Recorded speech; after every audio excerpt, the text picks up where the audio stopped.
This is the Morning Press, a BrainIron.com production. Here's 11 minutes or so of news for today, Tuesday, January 23rd, 2024. Voting in the New Hampshire primary elections is underway, with both Republicans and Democrats headed to the polls before they close this evening at 7 p.m. Eastern. Former President Donald Trump is believed to hold a commanding lead among likely voters, with most polling averages suggesting he should edge challenger Nikki Haley by a margin of about 20 points, though those figures are uninformed by Ron DeSantis' decision Sunday to drop out of the race.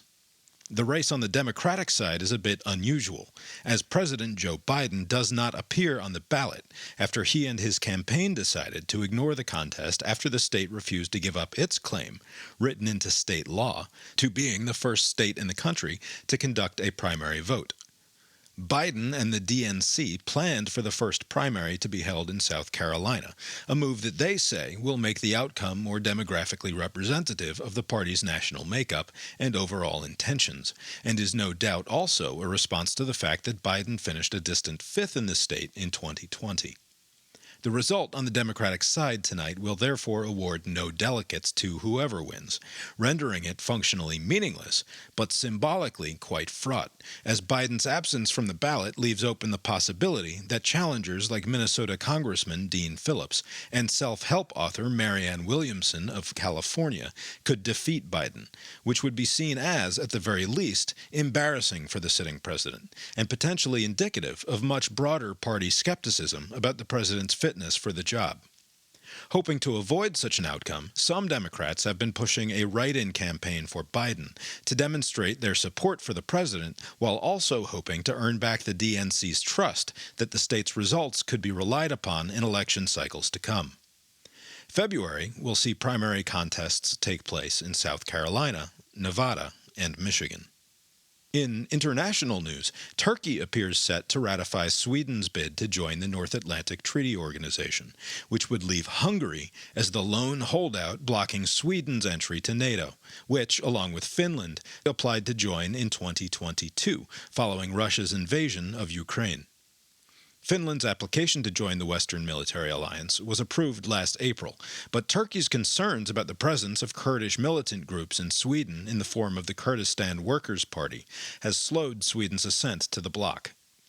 In Colombia, government naval forces captured a custom-made submarine off the country's Pacific coast that was carrying some 1,700 pounds of cocaine, coming on the heels of a 3.2-ton cocaine sub-seizure made by Ecuadorian drug officials off their coast on Saturday.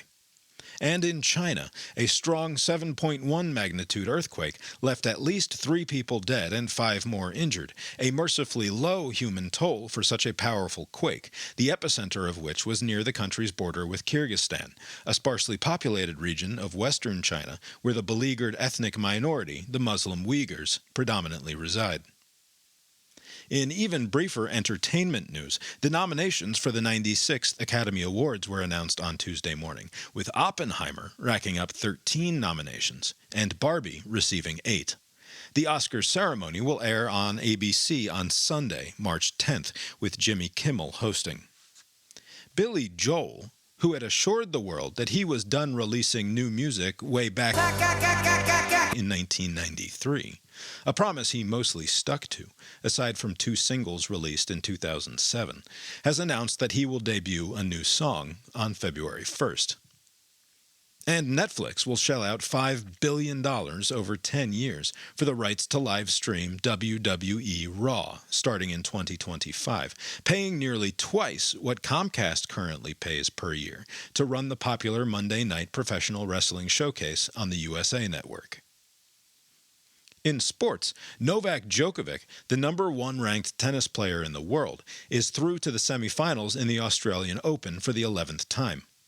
Djokovic, the all-time leader in Grand Slam championships with 24 titles, has never lost in the semis or the finals of the Aussie Open, winning the tournament all previous 10 times he has advanced this far. The 36-year-old Serb will face 22-years-old Italian Jannik Sinner, the number 4 ranked player in the world, at midnight Eastern Time, Wednesday night into Thursday morning.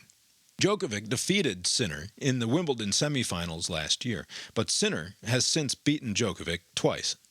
Joel Embiid became just the 9th player in NBA history to score 70 points or more in a game, setting a Philadelphia franchise record and becoming the first to accomplish the feat in less than 39 minutes of playing time, leading his 76ers to victory over the San Antonio Spurs, 133-123. Elsewhere, in single-game franchise record for points news, Karl Anthony Towns scored a new all-time team-high 62 points in a losing effort for the Minnesota Timberwolves, who fell to the Charlotte Hornets 128-125 last night, in a game their coach called an, quote, absolute disgusting performance of defense and immature basketball, end quote. The NBA season is just over half done, with still 3 months to go until the playoffs begin. The Major League Baseball Hall of Fame will unveil its 2024 inductees this afternoon at 4 p.m. Eastern. Adrian Beltre and Joe Mauer are first-timers on the ballot with a strong chance of getting selected to the Hall, while Todd Helton and Billy Wagner seek to be granted recognition in their 6th and 9th years of respective eligibility.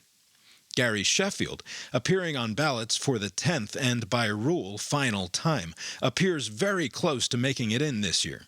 If inducted, he would be the second player to make it into the Hall of Fame, despite being tied to the steroid scandal that rocked the sport in the mid-aughts.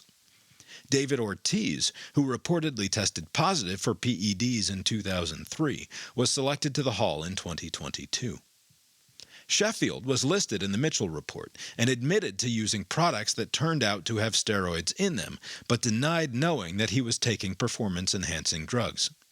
The PED scandal has kept all-time baseball greats like Roger Clemens, Barry Bonds, and Alex Rodriguez from recognition, though Rodriguez still has 7 more years of eligibility. On this day in history, January 23, 1997, Madeleine Albright became the first woman to ever hold the position of Secretary of State of the United States.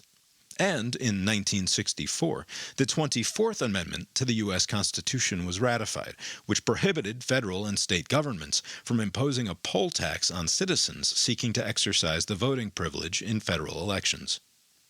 Also on this date, in 1991, a radio station at 104.1 on the FM dial in Albuquerque, New Mexico, in a bid to generate publicity for its format change from New Age music to classic rock, played Led Zeppelin's Stairway to Heaven on repeat for 24 straight hours, a stunt that resulted in the police showing up to the station twice that day in response to listeners calling in with concerns. Now, here's a look at the weather. In New Hampshire, the forecast is looking rather predetermined. Donald Trump will win, I suspect with something close to 60% of the vote, unless New Hampshire's notorious strangeness kicks in and a bunch of independents show up to vote for Haley. In either case, barring a health emergency or other unpredictable act of God, Donald Trump and Joe Biden will lead their parties' respective tickets again in 2024. An outcome that would have seemed utterly unthinkable, almost right up to the current moment of its obvious inevitability. Whatever your personal thoughts on those two men, the result can only be understood as an indictment of the current system.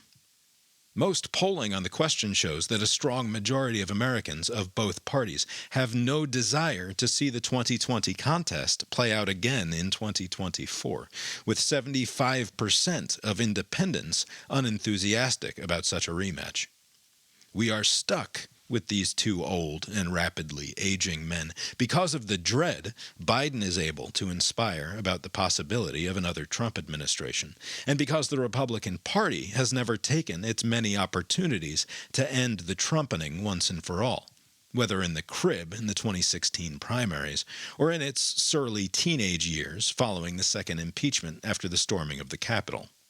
How we can possibly still be doing this to each other is something of a mystery to me, a culture in a Mexican standoff with itself, paralyzed by both existential fear and widespread apathy. Maybe the reality is that the people have effectively ceded what once passed for governance to the international corporations that have made us consumer citizens of the technological age. This whole American democracy thing is thus a vestigial remnant of another time, a nostalgia-powered theater show that we keep around for the laughs and the dramatic stakes, as we have collectively decided that we are better managed by the data-hungry attention mongers that simply want to sell us things than by meddling politicians. And maybe we'll be better off. Who knows?